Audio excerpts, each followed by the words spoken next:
আপনারা ভালো আছেন? আমি ওমর বলছি।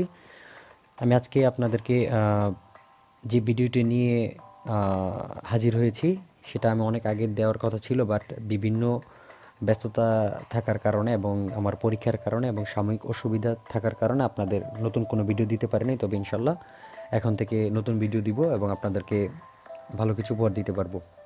তবে আজকে যে ভিডিওটি নিয়ে আমার টিউটোরিয়াল সেটা হচ্ছে যে আপনার জিএফ এর কল নিয়ে আসুন আপনার ফোনে তার অজান্তে। তবে টিউটোরিয়ালটি শুরু করার পূর্বে বলে রাখি, সম্পূর্ণ ভিডিওটি না দেখে কেউ উল্টাপাল্টা কমেন্ট করবেন না প্লিজ, যাতে পরবর্তী ভিডিওটি দিতে আমি আগ্রহী না হই। এবং এই সিস্টেমটি শুধু মজা করার জন্যে এবং আপনার প্রয়োজনে করবেন এবং অন্যের ক্ষতি করার জন্যে করবেন না। আর যদি আপনারা করেন সেক্ষেত্রে আমরা দায়ী নই। তবে আপনি অন্যের ক্ষতি করবেন, আপনি নিজে অবশ্যই ক্ষতির সম্মুখীন হবেন। এবং যে টেকনোলজি অনুযায়ী বাংলাদেশে এখন আপনি যে কোনো ফোনে ক্রাইম করেন অথবা ইন্টারনেটে ক্রাইম করেন, সেটা অবশ্যই ধরা পসিবল, কারণ ইন্টারনেটে করবেন, ইন্টারনেটেই সেটা ধরা যাবে। তবে আমি টিউটোরিয়ালটি শুরু করছি। সেটা হচ্ছে যে আপনি আপনার বান্ধবীর ফোনের কল আপনার ফোনে নিয়ে আসবেন। বান্ধবী বলতে আপনার ফোনের কল আপনি ধরেন আপনার ফোন ২টা বা ৩টার অধিক, তো আপনার সবগুলো ফোন সাথে নিয়ে আপনার যাওয়া সম্ভব না। তো যার কারণে ওই সিমের কলগুলো আপনার ফোনে নিয়ে আসবেন। ধরেন আপনার বান্ধবীর ফোনে আপনি আপনার কলটা আপনার ফোনে নিয়ে আসবেন। তবে শর্ত হচ্ছে যে আপনার ওই যেই সিমটা থেকে আপনার ফোনে কলটা নিয়ে আসবেন, সেই সিমে টাকা থাকতে হবে সরকারি চার্জ অনুযায়ী, এবং একটা কলের চার্জ অনুযায়ী ওভাবেই কলটা কাটবে।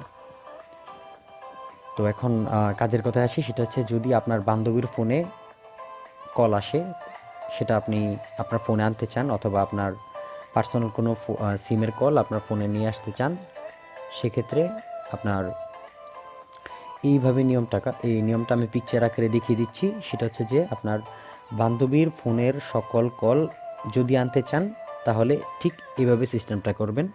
পিকচার আকারে দেখিয়ে দিচ্ছি। এবং আহ, ওই ফোনটা আপনার বন্ধ থাকলেও আপনার এই সিমে কলটা আসবে, চালু থাকলেও আপনার এই ফোনে কলটা চলে আসবে, এবং সেটা তার অজান্তে।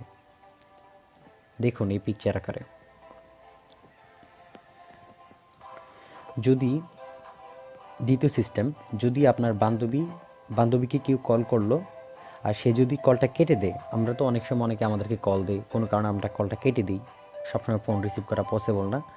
সেক্ষেত্রে সে যদি কলটা কেটে দেয় আর সেই কলটা যদি আপনার ফোনে আনতে চান, সেক্ষেত্রে আপনার ফোনে আহ, আপনার ফোনে ঠিক এইভাবে সেটিংসটা করবেন।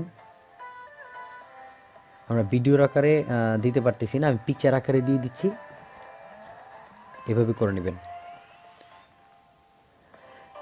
সিস্টেম ৩ নাম্বার সিস্টেম, সেটা হচ্ছে যে যদি আপনার বান্ধবীর ফোনে ফোন বন্ধ থাকে আর যদি কেউ তাকে কল করে, অবশ্যই তার ফোনটি বন্ধ দেখাবে না। আপনি চাইলে আপনার ফোনে যদি কেউ কল করে, সেক্ষেত্রে ওই ফোনটা বন্ধ থাকলে আপনি যেই নাম্বারটি বসাবেন, ঠিক এই সিস্টেমে আপনার সিমে এই কলটি চলে আসবে।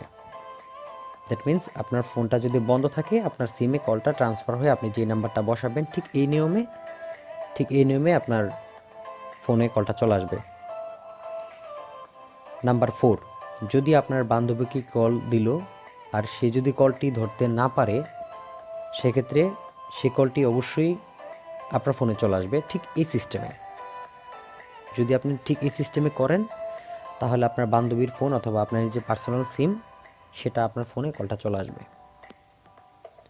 নাম্বার 5, যদি আপনি কোনো এই সিস্টেমে ভুল করার কারণে অথবা না বোঝার কারণে যদি কোনো কোড ভুলভাবে প্রেস করে থাকেন, তাহলে আপনার ঠিক এই নিয়মে আপনি এভাবে চালু করবেন, *002#। আমি পিকচার আকারে দেখিয়ে দিচ্ছি, আপনি এখানে দেখে নেন। ঠিক এভাবে করে নেবেন, তাহলে আপনার ফোনটা আগের অবস্থানে চলে আসবে। এটাকে ডাইভার্ট অপশন বলে। মূলত কথা হচ্ছে ডাইভার্ট অপশন, এটা অনেকেই জানে না, সেটা আমি দেখিয়ে দিলাম। ঠিক এভাবে করে নেবেন। তবে আপনাদের সাপোর্ট আশা করছি, যাতে আমি নেক্সট ভিডিও ভালো কিছু দিতে পারি, যাতে আপনারা নতুন কিছু শিখতে পারেন এবং ডিজিটাল যুগে ডিজিটাল কিছু করতে পারেন। তো আমার মানে ভিডিওতে ভুল হতে পারে, সে যাতে এটি যদি ভুল হয়, সেই ভুলটা অবশ্যই সংশোধন করে দিবেন। সংশোধন করার জন্য অবশ্যই আমাদের মেইলে মেইল করতে পারেন, ফোনে ফোন করতে পারেন। তবে হ্যাঁ, ফোনে ফোন না করাটাই বেটার। ইমার্জেন্সিতে ফোনে ফোন করবেন। এছাড়া হোয়াটসঅ্যাপে মেসেজ দিবেন, হোয়াটসঅ্যাপে মেসেজ দিলে আমরা অবশ্যই সেটা রেসপন্স করব। তো আপনাদের সাপোর্ট আশা করছি। ভালো থাকবেন। তবে আপনাদের সুন্দর কমেন্ট এবং আপনাদের লাইক এবং শেয়ার মাধ্যমে অনুপ্রেরণা দিবেন।